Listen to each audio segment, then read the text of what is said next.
Meus irmãos, toda a base teológica que nós temos dentro do Novo Testamento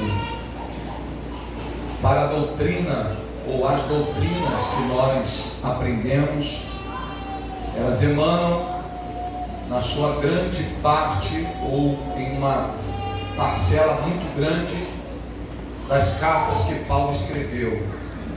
O apóstolo Paulo, conhecido como apóstolo dos gentios, escreveu 13 epístolas ou 13 cartas, e elas estão dentro do Novo Testamento, e delas se extrai muito conhecimento.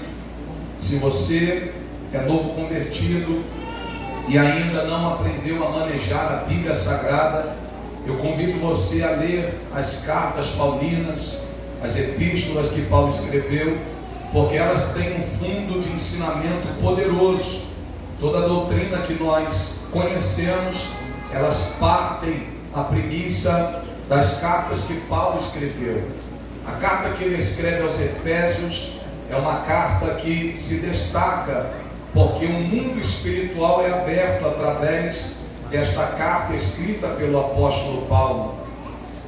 A carta que ele escreve aos Efésios, ela é conhecida também como o Evangelho das Regiões Celestiais, porque Paulo leva a uma dimensão a qual muitos não conheciam. Paulo está escrevendo a uma igreja que está situada em uma cidade chamada Éfeso, uma cidade romana, que também tinha dentro desta cidade um templo à deusa Diana. Esse templo, na época ou nesse período, ele era considerado a 7ª maravilha do mundo. Paulo chega pela segunda vez em Éfeso, ele vai ficar ali por 2 anos, mas a carta que Paulo escreve, essa carta direcionada, endereçada à igreja em Éfeso, ele escreve preso em uma prisão. É a primeira das quatro cartas que Paulo escreve estando preso, e ele direciona a Éfeso, a igreja em Efésios. E nós lendo este texto, nós lendo esta carta, nós vamos descobrir que quando Paulo chega em Éfeso, Paulo encontra uma igreja pequena que não progride, que não cresce, uma igreja que está sob a direção de Apolo, e esta igreja ela não avança, essa igreja não desenvolve. E Paulo entende que precisa orientar esta igreja, Paulo entende que precisa doutrinar esta igreja, e ele escreve essa carta. E agora no capítulo de número 6, a partir do versículo de número 10, Paulo vai entrar numa dimensão com a igreja que precisa ser observada, conhecida e tomada prática, porque Paulo vai dizer à igreja: no demais, irmãos meus, fortalecei-vos no Senhor e na força do seu poder. Em primeiro lugar, Paulo está direcionando a igreja a Deus, está dizendo: toda a força, todo o poder que vocês precisam emana de Deus, não é do homem, não vem da parte humana, mas sim do próprio Deus, do eterno. Vocês precisam se fortalecer no Senhor e na força do seu poder. E Paulo continua dizendo: revestido de toda a armadura de Deus. Ele entra em uma área, em um aspecto que precisa ser conhecido pela igreja, que é o revestimento das armaduras espirituais. Cada uma dessas armaduras aqui representa algo. Falta-me tempo para adentrar no texto com os irmãos, mas estas armaduras a qual Paulo vai mencionando, cada uma tem uma direção, cada uma tem o seu propósito. Eu quero citar apenas uma, que é o capacete da salvação, que traz a proteção sobre o cérebro. E quando nós falamos de cérebro, nós estamos falando de todo o domínio do corpo. Tudo que fazemos, toda ação que nós desempenhamos, ela parte de um comando cerebral. Se eu me movo, se eu me levanto, se eu falo, se eu assento, se eu durmo, se eu acordo, tudo isso são códigos, tudo isso são ações que começam no cérebro e elas então se desenvolvem no corpo. E quando Paulo está dizendo colocar o capacete da salvação, Paulo está dizendo blindar os pensamentos, guardar a mente, porque é aqui que tudo acontece. A maior guerra que um homem pode travar não é do lado de fora, mas é do lado de dentro. Se ele for vencido na sua mente, se o homem for vencido nos seus pensamentos, certamente ele será vencido do lado de fora. as maiores derrotas que aconteceram na vida dos homens de Deus que estão na Bíblia. E eu quero abrir um parênteses e dizer que eu acho isso lindo em Deus. Deus não esconde o pecado de ninguém. Deus não esconde que alguém tropeçou e caiu. Deus deixa registrado na sua palavra. E por que é que Deus faz isso, pastor? É para nos ensinar que ninguém é tão bom e tão grande, tão autossuficiente, que não tenha que ter cuidado, que não tenha que observar com aquilo que está diante dos seus olhos, para que também não tropece e caia. Um dos grandes homens que tiveram uma queda na sua vida, e a sua queda está registrada dentro da Bíblia Sagrada, é Sansão. Sansão foi um homem profetizado pelos céus, foi alguém que nasceu para um propósito. A sua mãe o preparou para este propósito, o seu pai o preparou para este propósito. Era nazireu de Deus, não cortava seus cabelos, não raspava a sua cabeça, não bebia bebida forte, não tocava em corpo de defunto ou corpo morto. Mas este homem que tinha tanto poder, que quando o Espírito se manifestava na vida dele, ele arrebentava portões, ele quebrava cadeias que os prendia. Tanto é que uma certa feita, ele vai entrar em Gaza e ele vai destruir os portões de Gaza, arrancando-os dos batentes. E a Bíblia diz que ele carrega os portões de Gaza nos ombros. Um homem que, quando o Espírito de Deus se manifestava nele, com uma queixada de jumento, ele matou 1000 homens. Um homem que nada podia prender ou acorrentar. Havia uma força muito grande, descomunal na vida desse homem, que vinha do Espírito de Deus.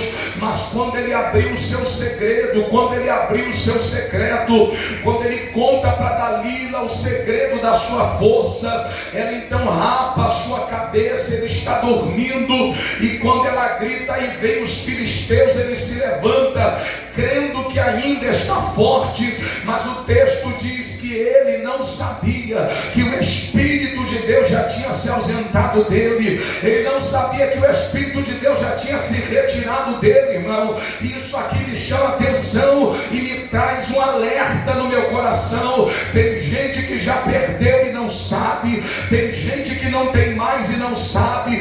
Vive como se tivesse, anda como se tivesse, fala como se tivesse, se comporta como se tivesse, mas não tem mais. Ele tem apenas a sombra daquilo que um dia existiu na sua vida. É muito fácil, nós vemos isso hoje na internet, porque a internet está aí, irmão, e ela revela muita coisa. A internet trouxe à tona muita coisa escondida, e o que mais nós vemos ultimamente é gente que aparentemente tem, mas quando você olha a vida pelo lado de dentro, você enxerga um vazio de Deus. Você vê que o Espírito Santo já se apartou dele, porque ele decidiu andar pelo seu próprio caminho, não colocou o capacete da salvação, não protegeu os seus pensamentos, não blindou a sua mente. Essa noite a palavra de Deus para nossas vidas aqui nesse lugar é: blinda os seus pensamentos, guarda a sua mente, peça ao Senhor para que Ele coloque uma blindagem de proteção sobre a tua cabeça. Por quê? Para que o inimigo não toque na sua mente, porque se ele conseguir tocar na sua mente, ele consegue destruir muita coisa do lado de fora. O sábio Salomão, escrevendo, disse: sobre tudo que se deve guardar, guarde o teu coração, porque dele procedem as saídas da vida. Guardar o coração não significa guardar esse músculo que nós temos aqui, que pulsa o sangue por todo o corpo, não. Guardar o coração está falando de guardar o sentimento. E o sentimento não está no coração, o sentimento está dentro do nosso intelecto, dentro da nossa alma. A alma do ser humano é a sede dos seus sentimentos. O que o diabo quer tocar muitas das vezes em alguém ou numa pessoa é nos seus sentimentos. É por isso que muitas vezes, quando ele quer ter alguém, ele promete coisas, ele diz que vai dar coisas, porque o diabo é assim. Para ter as pessoas ele dá, e Deus não. Para ter alguém, Deus tira o que a pessoa tem. Aleluia. O diabo, quando ele quer ter alguém, ele promete alguma coisa para essa pessoa. Foi assim que ele tentou em Mateus capítulo 4 com Jesus. Jesus. Ele queria que Jesus se prostrasse, ajoelhasse diante dele e desse um culto para ele. E ele disse: se você prostrado me adorar, eu te dou tudo isso que você está vendo, todos os reinos, toda a glória dos reinos eu te darei. É só você adorar, é só você prostrar, é só você me dar um culto pelo menos. Ele estava tentando barganhar com Cristo, mostrando toda a glória dos reinos, todo o poder dos reinos, em troca de um culto, em troca de uma adoração.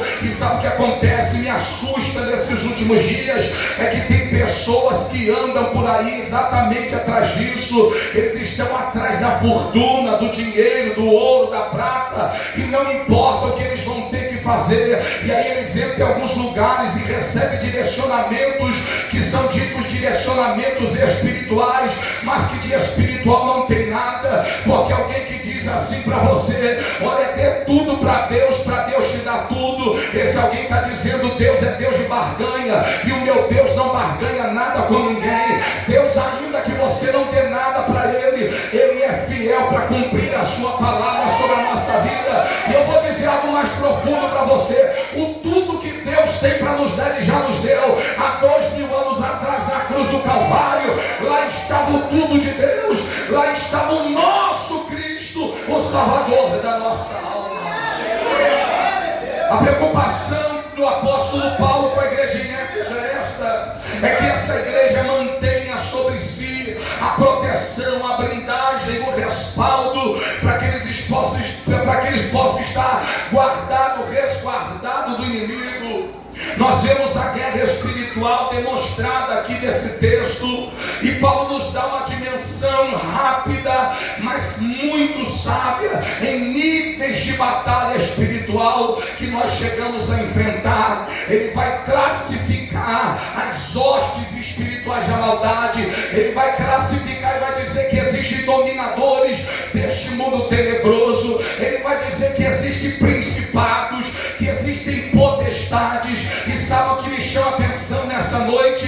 É que muitos lugares, muitas igrejas não têm noção do que é isso. Eles oram, eles dizem que estão em batalha espiritual, mas eles não têm noção contra quem eles estão guerreando. Eles clamam, eles gritam, eles falam o nome de Deus, mas ainda não aprenderam, não dimensionaram, não entenderam qual é a classificação da batalha que eles estão travando. Mas essa noite o Espírito de Deus me trouxe aqui para te dizer que, seja qual for a classe de demônios que você está guerreando nesta noite, o general de guerra, o Jeová Sabaote, ele está na nossa frente para dar vitória. Ele vai aplanando o caminho, quebrando corrente, ele vai abrindo as portas, ele vai trazendo milagres sobre a nossa vida. Aleluia! E o apóstolo Paulo vai ensinar a igreja, e o ensinamento do apóstolo Paulo transcende a igreja de Éfeso. Ele vai além das portas da cidade de Éfeso, e ele chegou até nós. E este ensinamento, este embasamento bíblico, ele eleva a nossa vida. Nós não podemos levar de qualquer maneira ou desprezar este texto. Nós temos que guardá-lo dentro do nosso coração e entender que batalha espiritual se vence com armas espirituais. Não existe método, irmão. Quem me ouve, diga amém. Existe hoje muito coach na igreja: 7 passos para ficar rico, 8 passos para vencer a crise, 9 passos para vencer não sei o que. Irmão, não existe um método humano. Se você não tomar as armaduras de Deus, se você não se revestir das armaduras de Deus, se você não tiver com a espada do Espírito, que é a palavra, você vai, aleluia, muitas das vezes tropeçar e muitas das vezes entrar em dificuldade, porque você precisa entender que não há um segredo humano, mas há um segredo celestial, que ele está revestido. O diabo tenta pela esquerda, tenta pela direita, tenta pela frente, tenta por trás, tenta por cima, tenta por baixo, mas ele não consegue te tocar, porque você está blindado, revestido, protegido, guardado, preparado. Glória ao nome de Jesus. A capacitação espiritual ela vai muito além do que simplesmente uma aula de como você ser ou se preparar para ser um crente espiritual. Porque qualificação, aleluia, é diferente de você capacitar alguém ou da capacitação. A qualificação prepara alguém para um posto, para um lugar dentro de uma área, de um trabalho, ou seja lá o que for. Mas quando você começa a trabalhar a capacitação de alguém, essa capacitação ela não termina, ela é inesgotável. Ela vai aprimorando você, ela vai fomentando o seu crescimento, ela vai trabalhando o seu foco, ela vai aprimorando a sua capacidade. Hoje nós vivemos um tempo, uma época onde as pessoas, pastor Sérgio, elas gostam muito de entrar em filas de oração, elas gostam muito de grupos de oração, elas gostam muito de colocar o nome no livro da oração. Eu não sou contra isso, até porque na nossa igreja também tem, mas o que as pessoas não querem hoje é dobrar o seu joelho para tirar o tempo de oração. Hoje se fala em oração na igreja, parece que está assustando alguém, parece que você deu um tapa em alguém, porque as pessoas não querem mais orar. As pessoas querem ir a uma igreja onde ali tem um pastor que ora, porque aquele pastor vai botar a mão na cabeça dela e num piscar de olho, num estalar de dedo, o problema vai se resolver. Não, meu amigo, tem coisa que a oração do pastor resolve, mas tem coisa que Deus está falando para você. É eu e você no particular. Vai para a intimidade, vai para dentro do teu quarto. Tem coisa que você resolve numa campanha, num pedido de oração, no nome do livro, mas tem coisa, irmão, que você precisa pagar preço, e não é um dia, não é uma noite, não é uma semana. Tem coisa que você vai orar 10 anos, 15 anos, 20 anos, até que Deus realize aquela obra na sua vida. Mas no momento, numa geração imediatista, quando nós estamos vivendo, isso aqui demanda tempo e as pessoas não querem mais perder tempo. O imediatismo hoje está latente, forte nas pessoas. Eu quero agora. E se eu não tenho resultado aqui, eu vou para outro lugar, porque lá diz que está tendo resultado. E ela corre atrás de resultados, ela corre atrás de coisas imediatas. E escute o que eu vou lhe dizer: tudo que é feito muito rápido tende a se estragar rápido também. As coisas mais duradouras que nós temos foram elaboradas, foram trabalhadas e levaram anos para ser produzida. Foram coisas que foram catalogadas, foram trabalhadas até que aquilo ficasse pronto. Mas tudo que é feito muito rápido, irmão, a tendência de se destruir muito rápido. Hoje as coisas vêm com prazo de validade. Sabe por quê? Porque ela tem que estragar exatamente quando o prazo dela vencer. Você compra um celular hoje e a loja te dá 1 ano de garantia, porque é exatamente 1 ano de garantia, e é 1 ano de tempo de vida útil. Daqui a pouco começa a travar, começa a bugar o celular, você não consegue mexer, entrar em algumas ações, aplicativos. Por quê? Porque aquilo foi feito para quebrar exatamente no tempo em que ele precisa quebrar, senão o mercado não gira, não dá lucro. Você compra um hoje, para ano que vem tem que comprar outro, senhoras e senhores.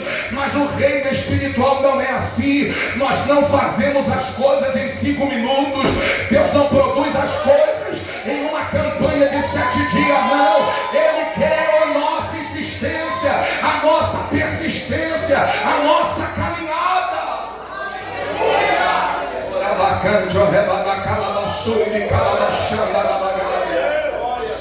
Tem coisas que você vai viver hoje que você orou 10 anos atrás.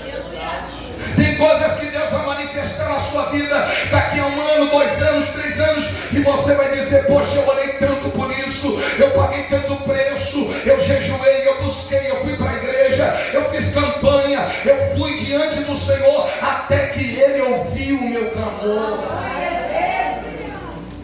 Demanda tempo. Deus está procurando alguém que, para ser capacitado ou para entrar pela capacitação, precisa estar disponível. Sabe qual é o problema? É que tem gente que Deus, tem gente que acha que Deus precisa marcar horário para conversar com ele. Porque quando Deus quer falar com ele na madrugada, ele está dormindo, não pode acordar. E se ele acorda, vira para o lado e fica deitado até o sono chegar de novo. O anjo cutuca, Deus coloca, o cobertor fica curto, a cama fica estreita, mas o crente é ruim, fica rolando na cama, mas não dorme, fica se debatendo de um lado para o outro, e é o Espírito de Deus chamando para falar com você.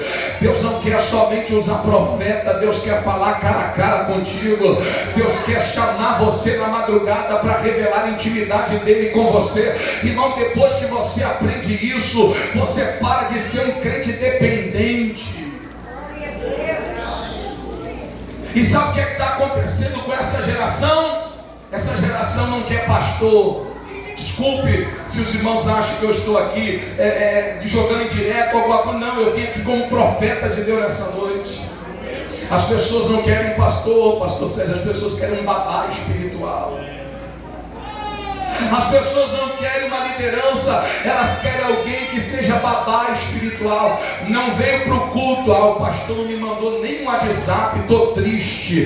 Fiquei uma semana sem ir, e ainda fala para os outros: eu fiquei uma semana sem ir. Ninguém me procurou, ninguém me mandou mensagem, ninguém quis saber por que eu não fui, ou por que eu deixei de parar com isso, irmão. Deixa de ser menino. Se alguém não ligou para você, se alguém não mandou mensagem para você precisa cair na real, que para vir para a casa de Deus não precisa mensagem no WhatsApp, é compromisso teu com Deus, não é com o pastor, é com o altar, é com a presença, é com a vontade de Deus, é compromisso com o céu.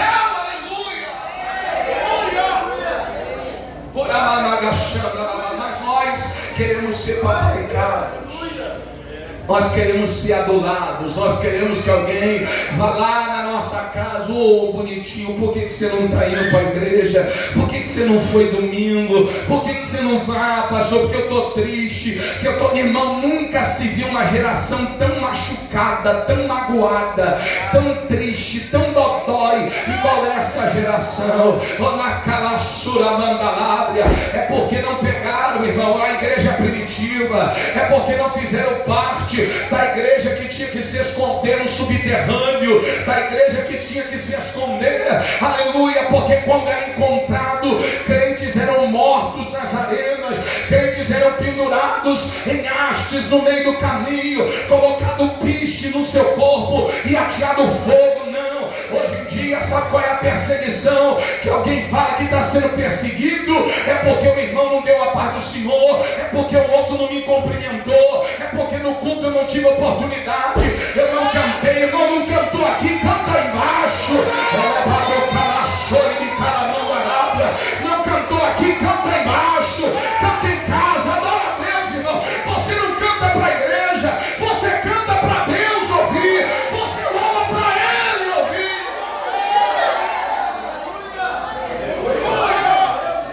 Mas é uma geração mimada, e eu pergunto aos senhores e às senhoras, sem generalizar, porque eu sei que tem crente espiritual nessa casa aqui de oração, tem crente que busca, que ora, que tem intimidade com Deus, e essa mensagem talvez não seja alguém aqui, mas vai alcançar alguém lá. Nós estamos precisando mudar o nosso comportamento, a nossa perspectiva do reino precisa mudar. Eu preciso enxergar aquilo que Deus tem para a minha vida, porque cada obra de Deus é individual na vida de cada crente. Você não foi chamado para esquentar banco, para ser membro de banco, você foi chamado para ganhar alma. Está preocupado que a igreja está vazia? Vai buscar as almas lá fora, porque buscar as almas não é trabalho do pastor, é trabalho da igreja. Ovelha gera ovelha, pastor apacenta, cuida, mas é você que tem que ir lá fora e trazer as almas para o altar, trazer as ovelhas até o aprisco, para que elas sejam tratadas, irmãos. Nós precisamos urgentemente que Deus produza uma cura nesta geração.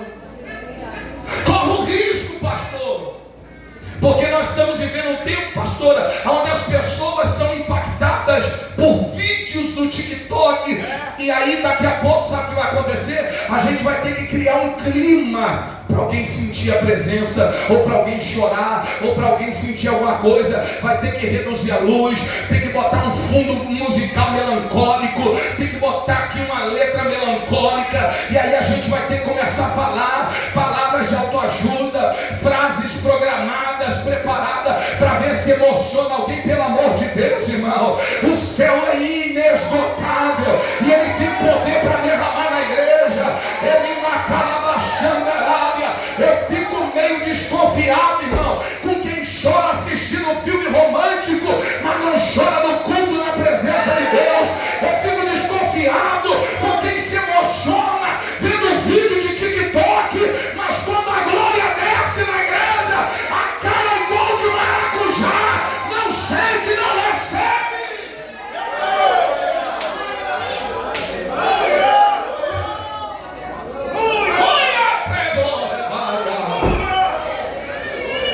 Mas eu tenho um recado para a igreja brasileira. Isso vai acabar. Isso vai terminar. Deus vai tirar, irmão, do altar os coaches. Deus vai tirar os palhaços do altar. E Deus vai devolver os profetas para o altar. Mas não é profeta de pix, não. Não é profeta de chave de carro, de casa, não, irmão. É de chave de fenda, para apertar o parafuso do crente, para colocar régua, eu quero,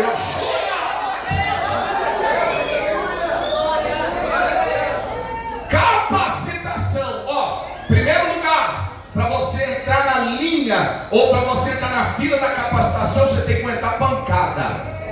Olha para o seu irmão e diga para ele: está preparado?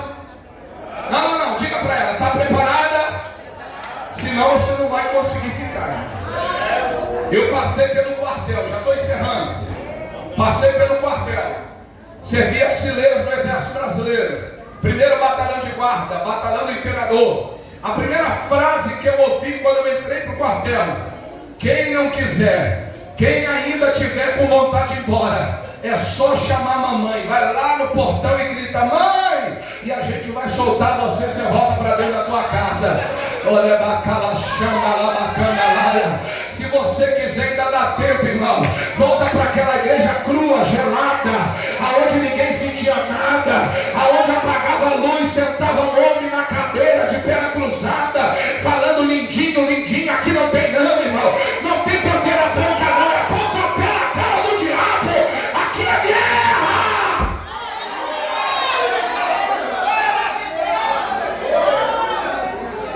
Nós temos lá na nossa igreja, toda quarta-feira, um culto chamado Quarta-Fogo. Quarta-Fogo. Mas não tem um ministério de louvor, não tem músico, não tem ninguém tocando. É a igreja de joelho. E a gente passa 1h30, 2 horas de culto, de joelhos, orando. Ontem nós estivemos lá, saímos 10 horas da noite da igreja, irmão. Deus derramou uma glória sobrenatural na igreja, porque o que vai manter você de pé, em primeiro lugar, é a palavra de Deus. Em segundo lugar, é a oração que você faz diante de Deus. O louvor prepara o ambiente para o culto, irmão. Mas culto que não tem palavra é culto vazio. Você pode cantar 45 hinos, se não tiver pelo menos 1 hora de palavra, o culto não valeu a pena. Por quê, pastor? Porque louvor é a igreja mandando para cima, e a palavra é Deus mandando para baixo, é Deus mandando para a igreja.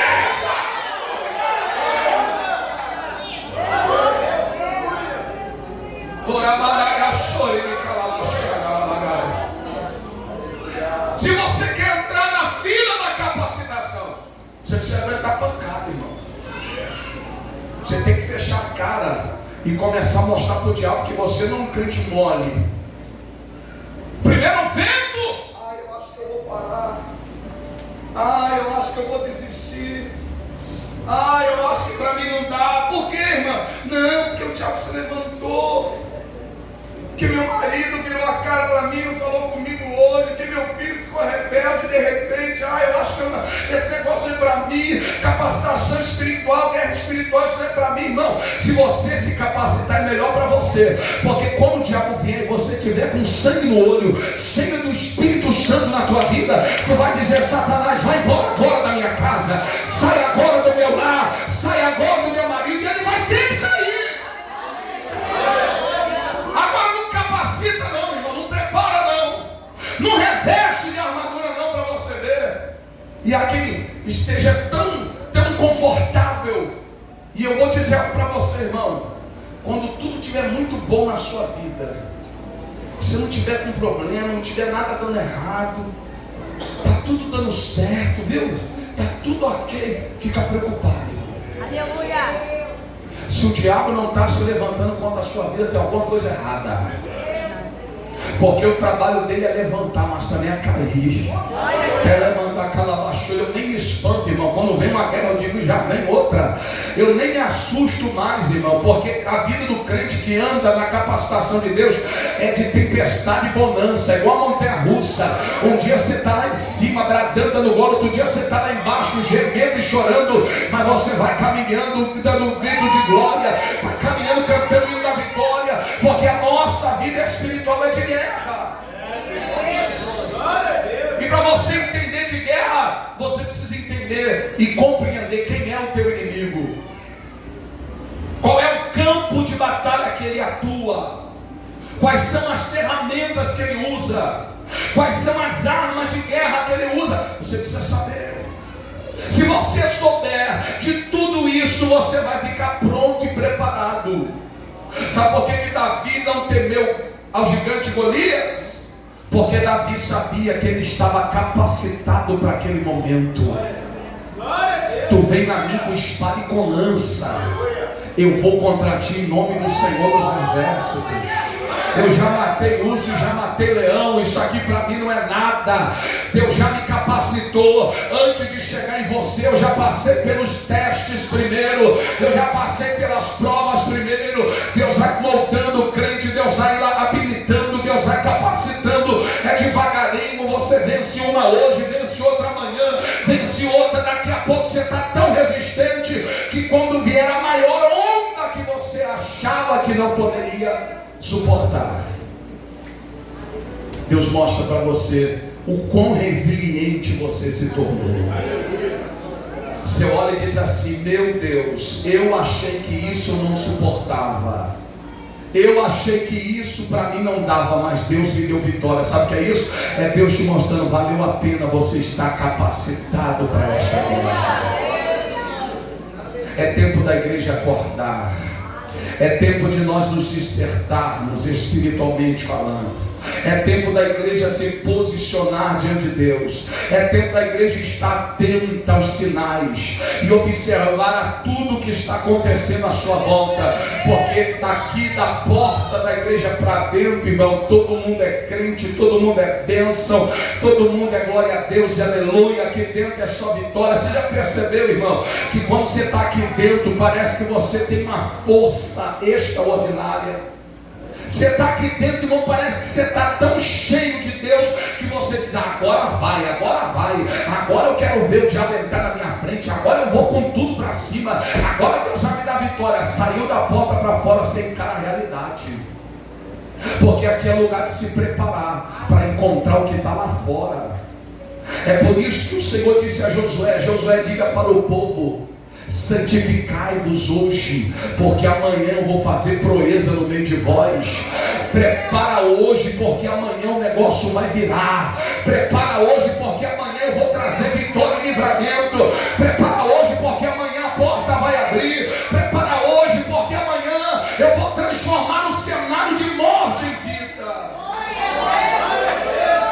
O que demanda na sua vida, eu encerro agora, nas suas batalhas, nas suas guerras espirituais, é como você está no dia anterior. Porque o diabo não quer saber, irmão, se você canta bem, se você prega bem, se você sabe falar 3 idiomas, se você fala hebraico, aramaico, o diabo não quer saber disso.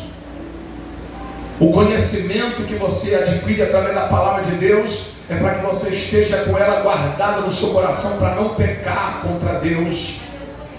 Mas a tua intimidade com Deus, a tua oração, a tua comunhão com Deus vai criar uma resistência em você tão forte que quando o inimigo vier bater, ele vai entender que com você não cola, porque você está resistente. Eu passo por isso todo dia, você passa por isso todo dia. O diabo vem todos os dias tentar contra a sua vida, ele vem tocar em uma área, tocar numa enfermidade, ele vem fazer algo no meio da tua família para te desestruturar, mas ele te encontra resistente, ele te encontra forte, ele te encontra, aleluia, inabalável. Por quê? Porque você está revestido das armaduras. O segredo é isso: se revista. Não deixa para amanhã. Não fica atrás de blá blá blá, de não, irmão, de conversinha por aí. Não, se revista. Porque o mundo espiritual é mais real do que o físico. O pastor disse aqui, a cadeia física você precisa retirar, o mundo espiritual, os demônios, Deus vai lá e quebra as correntes, e você precisa estar preparado para isso. Tem casas que você vai entrar, tem lugares que você vai, que você tem que estar preparado para entrar. Escute isso aqui, eu estou terminando. Tem algo de Deus para alguém que está aqui nessa noite. Tem casa que você entra, tem lugares que você entra. O Senhor me diz que é para você se preparar, porque eu quero fazer coisa grande, mas você precisa estar capacitado para isso. Você precisa estar, aleluia, perceptível ao mundo espiritual. Você precisa estar ligado para que ele possa realizar o que ele tem para fazer. Existem casas que você entra, irmão, que há demônios que atuam dentro daquele lugar. E quando um crente que está ligado entra dentro de um ambiente desse, ele logo decifra, ele interpreta, e ele entra em batalha espiritual, e Deus começa a dar vitória dentro daquela casa. Eu fui chamado uma vez para ir orar numa casa de um jovem. A mãe dele me convidou para ir orar. A mãe não era crente, a família não era. O moço estava trancado dentro do quarto depois de uma decepção amorosa com uma namorada, passando anos dentro do quarto trancado. Quando eu fui nessa casa, a mãe dele me disse: o meu filho não recebe ninguém, não fala com ninguém, o quarto é escuro, a janela é fechada, a cortina fechada, a porta trancada, a luz apagada. A comida nós servimos numa bandeja, praticamente quase que por debaixo da porta, porque ele não recebe ninguém dentro do quarto. Já tem muito tempo que ele não toma banho, as unhas grandes, os cabelos compridos. Eu entrei dentro daquela casa e eu fui para dentro daquele quarto. Entrei dentro do quarto daquele jovem, não falei nenhuma palavra com ele. Primeiro eu entrei, pastor Sérgio, sentei no pé da cama daquele moço, e estava um calor terrível, ele enrolado num cobertor, deitado em cima daquela cama, cabelo comprido, unha comprida, um fedor terrível dentro daquele quarto. Eu me sentei naquela cama e primeiro eu guerreei em espírito dentro daquele lugar. Eu não disse uma palavra, mas eu guerreei em espírito e oração. Saí daquele quarto, voltei no outro dia e mais uma vez entrei, não disse uma palavra, me sentei e guerreei em espírito. Saí daquele quarto e fiz isso por alguns dias, até que um dia o Espírito Santo me direcionou. Eu peguei o meu violão, levei para casa daquela família e entrei naquele quarto escuro de novo. Me sentei no pé da cama e comecei a bater algumas notas naquele violão e comecei a dar alguns acordes, e o moço não falava comigo, nem olhava para minha cara. Deitado ele estava, deitado ele ficava, e eu ali com o violão tocando e orando em espírito, até que depois de alguns dias eu entrei dentro do quarto. E quando eu cheguei para entrar no quarto, quando eu bati na porta, me identifiquei que era eu e entrei. Ele estava sentado na cama, enrolado no cobertor. Eu sentei do lado dele, coloquei a mão no ombro dele: e aí, como é que você está? Ele não me deu conversa, não falou nada, e eu peguei o violão e comecei a tocar de novo. E eu senti que enquanto eu tocava o violão, ele olhava de rabo de olho. Eu disse: ele está interessado no violão. E eu comecei a tocar, porque tem coisas que você precisa ter sabedoria para vencer. Tem coisa que não é gritando, não é batendo panela na parede, irmão. Tem coisa que não é chutando porta, não é batendo porta. Tem coisa que você precisa ter sabedoria, direcionamento. Senhor, me guia para vencer essa guerra. Passado alguns dias, eu ali, irmão, já estou terminando.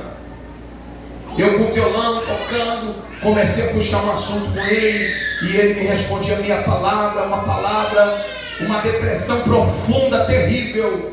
E eu consegui abrir um pouco da cortina, consegui abrir um pouquinho da veneziana, da janela, e a claridade começou a entrar dentro daquele quarto. E eu comecei, já estava cantando, já comecei a ler uma palavra, e já comecei a quase que fazer um culto dentro daquele quarto, e o Espírito de Deus foi trabalhando, e eu me tornando amigo daquele jovem. Foi um trabalho de muitos dias, mas foi necessário. Aquele jovem foi se acostumando com a minha presença, e eu fui conversando com ele, pondo a mão sobre ele, já comecei a orar por ele, e comecei a expulsar aqueles demônios, repreender aquele mal. E quando foi um dia, irmão, eu cheguei na casa daquela família, a mãe me recebeu feliz da vida, e quando ela abriu a porta, ela olhou para mim e fez assim: ele tomou banho, eu disse glória a Deus.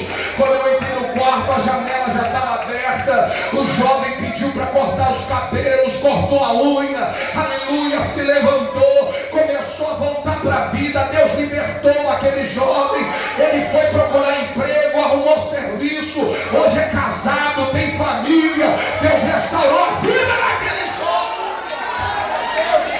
Se coloque de pé. Você precisa interpretar o ambiente que você está.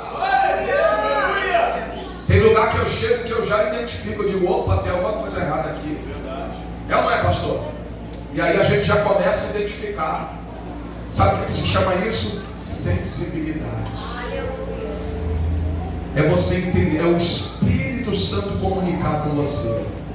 Tem lugar que você entra que você não precisa falar nada, e a pessoa também não precisa falar nada, porque você sente automaticamente no pisar a planta dos pés ali dentro. Agora só vale um conselho: o que é ouvir, diga amém. Antes de você entrar na guerra de alguém, peça para Deus primeiro se Ele autoriza você. Senhor, posso? O Senhor autoriza? Porque tem casa que a espada de Deus está lá dentro. E eu falo isso temendo e tremendo diante de Deus. Tem casa que a espada de Deus está dentro. E se você está nessa guerra aí, você vai apanhar. Você vai sentir, vai machucar. Que é isso, pastor? É verdade? É verdade.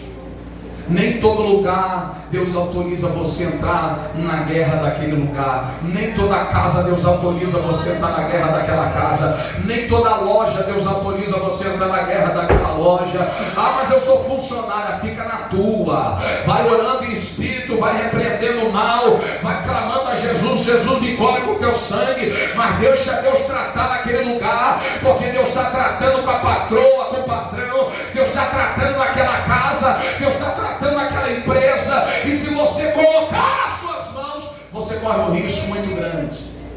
Agora, quando Deus autoriza, aí, irmão, é só vitória. É só vitória, porque você vai entrar na guerra e Deus vai te dar vitória. Deus vai dar vitória para aquela casa, e ao nome do Senhor que será glorificado. Quem entendeu nessa noite, diga glória a Deus. Eu quero fazer uma oração com a autorização do meu amigo pastor Sérgio. Quero fazer uma oração com você. Nós estamos bastante cansados, irmãos, muito cansados. Estamos numa pegada muito grande aí de trabalho, igreja, cultos, enfim. Nós temos mais outra igreja que é uma filial, e nós estamos atendendo a filial também, uma correria.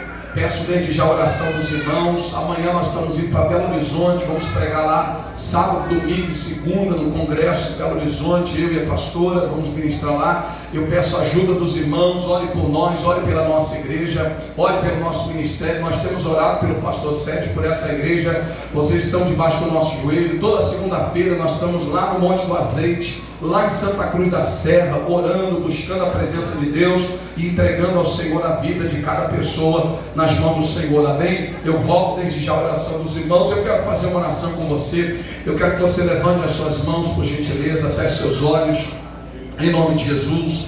Soberano Deus e eterno Pai, Pai de nosso Senhor e Salvador Jesus Cristo, muito obrigado, Senhor, porque ouvimos a Tua voz, a Tua palavra, ouvimos, Senhor, mais uma vez o Senhor falar conosco. Deus, que o Teu Espírito continue falando com cada um dos Teus filhos, que aquilo, Senhor, que eu não consegui transmitir por palavras, que o Teu Espírito ministra o coração da Tua igreja. Senhor, cerca cada um, ó Pai amado, capacita o Teu povo, dá, Senhor, as armas espirituais necessárias, dá, Senhor, a proteção necessária também, porque além das armas, Senhor, nós também temos que estar protegido, porque quem ataca também é atacado, e quem é atacado, se não tem proteção, certamente pode ser ferido. Mas nesta noite, Senhor, te pedimos blindagem de proteção, te pedimos, Senhor, armas de estratégia, Pai, para que essa mãe vença essa guerra, para que essa esposa vença essa batalha, para que esse esposo vença essa batalha, para que esse funcionário vença essa guerra, seja lá dentro daquela empresa ou onde for. Senhor, abençoa o Teu povo, cerca-nos, ó Pai,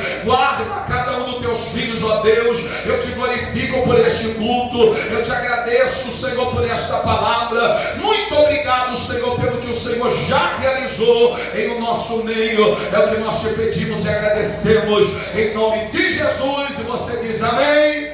Aplaude a Jesus bem forte, meu Deus. Aleluia.